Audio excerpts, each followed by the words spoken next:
G'day baby boomers, and welcome to ONO, Old Not Obsolete. First video in a long line, I hope. First of all, as usual with all these videos, subscribe, look up there, hit the thumbs up button, but most importantly, share. You guys should be all of the age that I'm talking about. We all face the same problem, so share the video. We need subscriptions basically so we can become a force on YouTube. The first subject of today, after you've subscribed, is going to be the pensions or some form of social security that wherever you are in the world today, most Western or Western style of democracies or countries offer some form of pension or annuity to people when they get to a specific age. Now, because I can't cover every country and all the different styles of support you may or may not get from your government, so I'm just going to speak about Australia and what I know.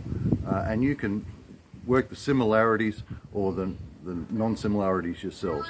You know, we're part of the baby boomer generation. We were born after the war, and of course, you know, that's the majority of people that are watching these vlogs. I want to point out a couple of things. I've done some research in relation to, you know, our segment of humanity. You know, Australia alone, where voting is compulsory, even though we're in a democracy, it's compulsory. You know, people 50 plus, 55 plus, make up 1 in 4 voters. And yet, in that segment of the voting population, we're the least segment money is spent on by our governments. Now, everyone could say, well, you don't want to be socially dependent and whatever. That's an argument. But the fact of the matter is this: the only reason we're in a situation where in first world countries, whether it be here or Canada or wherever, is because, and we're in this situation where we're rich countries, is the sweat off our backs. You know, we're the ones that built it to this, as far as the finances are concerned. You know, I can remember as a kid, there wasn't a great deal of money around. We were a first world country in name only. You know, I come from blue collar workers. My father worked all his life, as most of your fathers worked, in varying degrees of success. But in our lifetime, we went from the war, where everything was rationed and God knows what, to where we are today, and living in some of the most prosperous, if not the most prosperous countries in the world. And the thing is, we made it that way. You and me and everyone in the last 60 or so years, the sweat off their backs made these countries what they are today. Not the generations that are now making decisions on our behalf. Let's get back to what I was saying beforehand. So think about that. I'd love to hear the way you think about these things. You know, when I was my first employment, I was employed at around about the age of 16. We won't go into that. But, you know, I have virtually been employed since I was 16 up until the age of about 60. You know, now, and I've never had great periods of time where I haven't been able to work, you know, and worked. And sometimes 1, 2, 3 jobs at a time, as I know plenty of you people out there have done. I raised families. I paid mortgages. I paid tax, more than my fair share of tax. I never griped. I served in the military. You know, I served in government departments. My background is law. I was a public servant, doing everything I possible. I was a patriot to my own country and a defender of that particular country. And the agreement, as far as I remember it, when I started work, is that you'll get to a particular age. At this stage, it was 65, and we will take care of you. You know, and that was the agreement that I entered into with my government, my country, and that was the agreement I stuck with. I know I did everything that was required of me, and therefore it was reasonable to assume that at 65 my country would take care of me. Well, as you all know, what pittance they give as far as any form of pension or social security once you hit 65 or 67 or whatever it happens to be in your country is a pittance most of the time. And if it's not a pittance, people complain like we're a charitable organisation. We are not a charity. through our labour, through our taxes, we invested in our countries, and we allowed them to do with that money whatever they saw fit for the benefit of our countries. And we got to an age which we were promised they would take care of us. They promised. They might have modified, as my country did it along the way, to suit their own benefits. But the original agreement was that they would take care of us.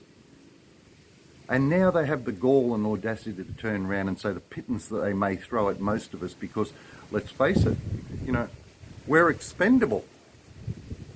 We should be grateful for. You are there because of our labours. You are sitting pretty. You are a number one country because of our labours. Most of you young people around here that look down upon us as being irrelevant, obsolete, old, not worth listening to, are only in the positions you're in because we allowed you to be there. Because we had it harder, and we thought we were doing the right thing by giving you every conceivable benefit of the modern era, and we paid for it. And a lot of us out there are still paying it for weddings, for education. We're still paying, and we're getting nothing back for it. Now, it's not as though I went through life and didn't save money and whatever. That's irrelevant. That's not part of the deal. The deal was, and if you're going to be magnanimous about it, that I got to a pensionable age and my government would give me X amount of a living wage. Something they reneged on, not me. And not you. And yet now, for some reason, psychologically, we're standing there with our hands out. Whether we can afford it or not, whether it's means tested or not, is irrelevant. The mere fact that we were good with our money, if we don't want to collect it, if we want to be magnanimous to our country and yet again do something for our country and other people, we don't have to collect the pensions. But don't have the nerve to turn around and say you don't afford, you don't need it. You can afford this and afford that. The only reason we can afford it is because we saved. We invested. We toiled. That's why we can afford it. And it should be up to us whether or not we collect it. And say, no, give it to somebody else. It's up to us to be magnanimous, not the governments of these countries to turn around and say you're not eligible or put so many strings. And look at it. It's a pittance anyway. It's amazing that the majority of governments don't give you enough money to survive on a week-to-week, month-to-month basis, and then look down their nose that they're doing us a favour. Well, they're not. I'd love to hear from you guys. Comment. I want to know what's going on in your countries. I need to know whether, in Australia and New Zealand, places that I do know, we're not islands. We're not there on our own doing this. I know the United States, the richest country in the world, has, how dare they have populations living on the street when they're spending billions and billions of dollars, on overseas aid, when they're spending billions and billions of dollars on the war machine and affecting the globe. How dare the government do that and not look after their own citizens? Citizens that put them in positions of power. And now, for some reason, like my government, and like the governments of the Kiwis and the Canadians and the British, once you become a politician and you fall into that area, you seem to take on a new life. You are part of the elite. They forget we put them there. Now, as a collective, as I said, in Australia, our age group is 1 in 4. In the United States, where voting isn't mandatory, you have to register. Look up the statistics. The largest section of voters in the United States are people of our age, because we're still concerned. And yet, we are the ones that people are ignoring because they think that we're not going to complain, that we're going to be compliant, that we're going to go along. With Canada, so many complaints about the standards for people of our age are declining at a huge rate.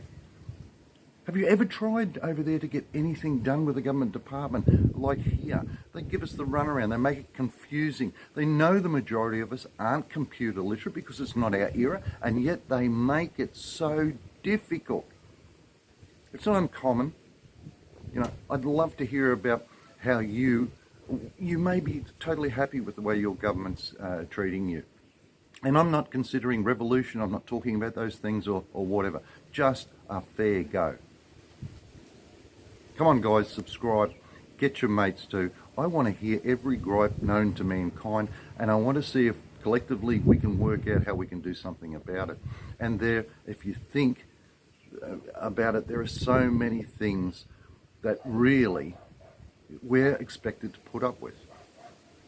Okay, subscribe, thumbs up, share if you will, comment, please comment. This channel will survive on the comments alone, and we'll live stream. I'll do everything possible to get interaction between you. But anyway, until the next one, cheers for now guys. I look forward to your comments.